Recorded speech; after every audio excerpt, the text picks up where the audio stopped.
भगवान श्री कृष्ण का लॉकडाउन। भगवान श्री कृष्ण ने भी एक बार लॉकडाउन लगाया था।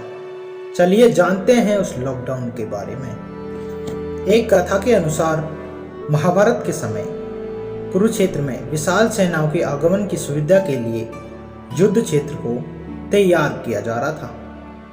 हाथियों का इस्तेमाल पेड़ों को उखाड़ने और जमीन साफ करने के लिए किया।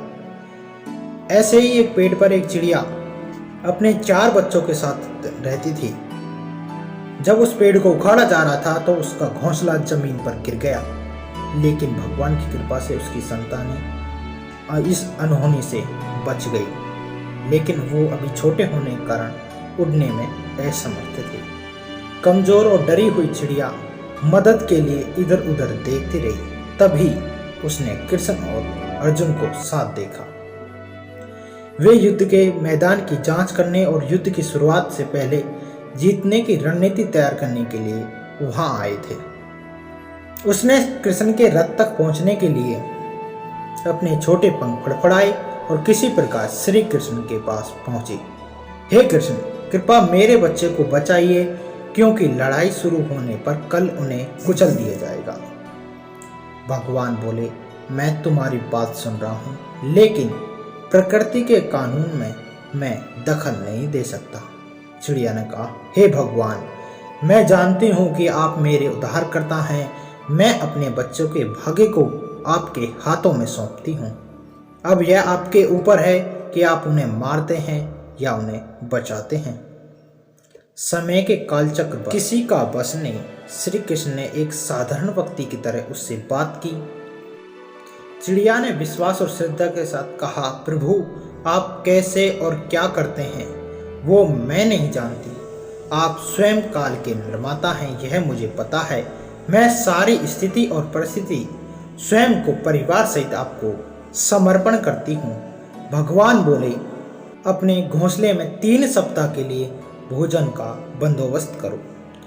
चिड़िया और श्री कृष्ण के संवाद के बाद अर्जुन चिड़िया को दूर भगाने की कोशिश करते हैं और चिड़िया ने अपने पंखों को कुछ मिनटों के लिए फुलाए और वहां अपने घोंसले में वापस चली गई। 2 दिन बाद शंख की आवाज से युद्ध शुरू होने की घोषणा की गई। कृष्ण ने अर्जुन से कहा कि अपने धनुष और बाण मुझे दो।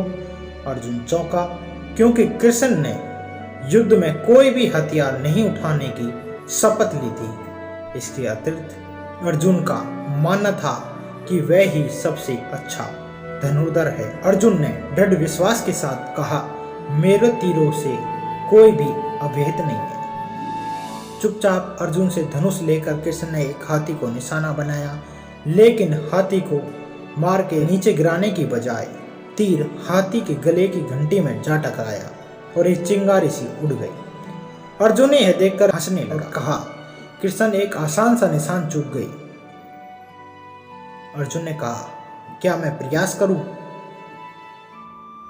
श्री कृष्ण ने उसकी प्रतिक्रिया को नजरअंदाज करते हुए कृष्ण ने उन्हें धनुष वापस दिया और कहा, कोई नहीं, अब इसकी जरूरत नहीं है। लेकिन अर्जुन ने कहा, केशव, तुम हाथी को क्यों तीर मारा? अर्जुन ने पूछा। कृष्ण ने कहा, क्योंकि इस हाथी ने उस चिड़िया के आस से उसके घोंसले को, जो कि एक पेड़ पर था, उसको गिरा दिया था। अर्जुन ने कहा, कौन सी चिड़िया? इसके अलावा हाथी तो अभी स्वस्थ जीवित है, केवल घंटी टूटकर गिरी है। अर्जुन के सवाल को नजरअंदाज करते हुए कृष्ण ने शंख बजाने का निर्देश दिया। युद्ध शुरू हुआ। अगले 18 दिनों में कई जानें चली गई। अंत में पांडवों की जीत हुई। एक बार फिर कृष्ण अर्जुन को अपने साथ युद्ध क्षेत्र में भ्रमण करने के लिए ले गए। कई सब अभी भी वहां जो उनके अंतिम संस्कार का इंतजार कर रहे हैं। जंग का मैदान गंभीर अंगों, सिर, बेजान सीढ़ियों और हाथियों से अटा पड़ा था। कृष्ण एक निश्चित स्थान पर रुके और एक घंटी, जो कि हाथी पर बांधी जाती थी, उसे देखकर विचार करने लगे। श्री कृष्ण ने अर्जुन से कहा, क्या आप मेरे लिए यह घंटी उठाएंगे और इसे एक तरफ रख देंगे? कृष्ण का आदेश सरल था, परंतु अर्जुन के समझ में नहीं आ रहा था। आखिरकार विशाल मैदान में जहां बहुत सी चीजें को साफ करने की जरूरत थी, कृष्ण उसे एक धातु के टुकड़े को रास्ते से हटाने के लिए कह रहे हैं? उसने आश्चर्यजनक कृष्ण की ओर देखा। कृष्ण ने कहा, हाँ, यह वही घंटी है जो हाथी की गर्दन पर पड़ी थी, जिस पर मैंने तीर मारा था। अर्जुन बिना किसी और सवाल के घंटी उठाने के लिए नीचे झुके। जैसे ही उन्होंने इसे उठाया, उसकी दुनिया हमेशा के लिए बदल गई। एक चिड़िया और उसके 4 बच्चे उस घंटी के नीचे से निकले।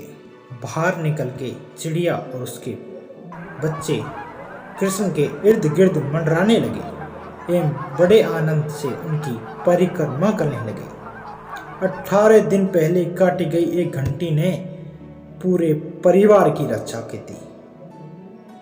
अर्जुन ने कहा, मुझे क्षमा करें हे कृष्ण, आपको मानव शरीर में देखकर और सामान्य मनुष्य की तरह व्यवहार करते हुए मैं भूल गया था कि आप वास्तव में कौन हैं। आइए हम भी इस घंटी रूपी घर में परिवार के साथ, संयम के साथ सुरक्षित रहें, प्रभु के प्रति आस्था रखते हुए घर में ही रहें जब तक कि यह घंटी हमारे लिए नहीं उठाई जाए। धन्यवाद। घर में रहिए, सुरक्षित रहिए।